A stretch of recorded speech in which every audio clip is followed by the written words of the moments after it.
lagi bersama Ustazah. Kita lanjutkan pembelajaran kita ya.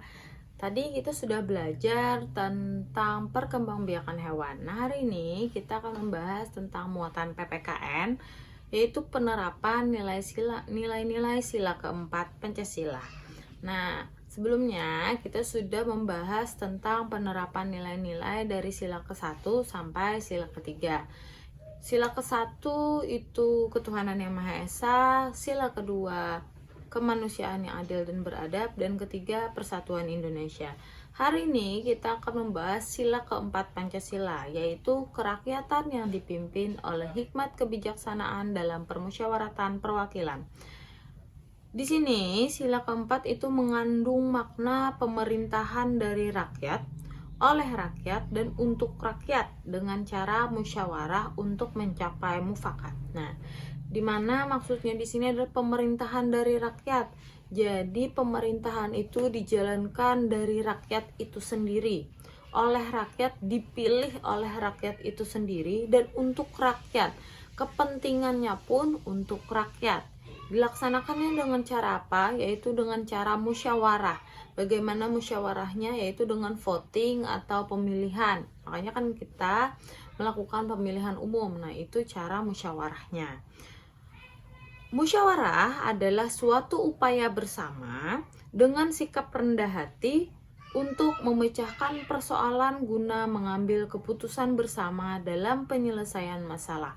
Nah, musyawarah itu adalah upaya bersama, upaya sama-sama untuk mendiskusikan bagaimana kepentingan bersama untuk mencapai kata mufakat, untuk mencapai persetujuan setiap masyarakat. Di sini ada beberapa nilai-nilai yang terkandung dalam sila keempat Pancasila, antara lain, pertama, mengutamakan kepentingan negara dan masyarakat. Nih sama seperti kemarin, itu mengutamakan kepentingan umum terlebih dahulu sebelum mengutamakan kepentingan pribadi. Lalu, tidak memaksakan kehendak kepada orang lain. Nih, misalkan dalam diskusi kelas aja. Misalkan kita ada disuruh untuk memilih ketua kelas. Yang satu maunya si A yang jadi ketua kelas, yang satu si B yang mau jadi ketua kelas. Kita tidak bisa memaksakan si A yang harus menjadi ketua kelas atau si B yang menjadi ketua kelas, tapi kita harus musyawarahkan. Kita ambil pilihan yang paling banyak untuk bisa mencapai yang mana yang akan menjadi ketua kelas.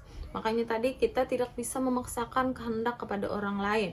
Jadi kita tidak bisa memaksa kamu harus memilih A ya untuk jadi ketua kelas ya, tidak boleh.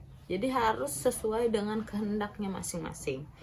Lalu lagi ada mengutamakan musyawarah dalam mengambil keputusan untuk kepentingan bersama. Iya, untuk mengambil keputusan untuk kepentingan bersama, untuk masyarakat banyak, untuk semua orang, itu harus dilakukan musyawarah dulu, harus didiskusikan dulu. Tidak boleh kita mengambil keputusan sendiri.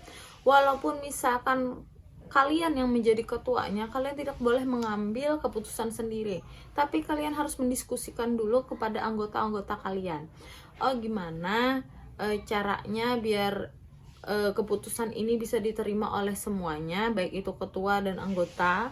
Jadi harus dimusyawarahkan terlebih dahulu. Lalu menerima dan melaksanakan hasil musyawarah dengan rasa tanggung jawab. Ini sebenarnya berkaitan dengan tidak memaksakan kehendak tadi. Jadi, kalau misalkan sudah ada hasil keputusan musyawarah, misalkan tidak sesuai dengan hati kita, tetapi kita harus bisa melaksanakannya itu dengan rasa penuh tanggung jawab, walaupun itu bukan sesuai dengan hati kita. Tapi itu adalah hasil keputusan musyawarah. Jadi kita harus menghormatinya, harus kita jalankan dengan tanggung jawab penuh. Lalu ada lagi melaksanakan musyawarah dengan akal sehat dan sesuai dengan hati nurani yang luhur. Nih, musyawarah harus didiskusikan dulu, tapi harus disesuaikan juga dengan hati nurani. Tidak boleh tidak sesuai dengan kehendak hati kita, ngikut aja, tidak boleh. Jadi kita harus bisa mengemukakan pendapat kita. Menurut kita yang mana yang baik, kita kemukakan dulu. Kalau misalkan diterima orang, ya syukur. Kalau misalkan tidak, kita harus bisa berlapang dada. Lalu di sini ada beberapa contoh sikap yang sesuai dengan nilai-nilai sila keempat Pancasila. Ada musyawarah warga untuk mengadakan kerja bakti.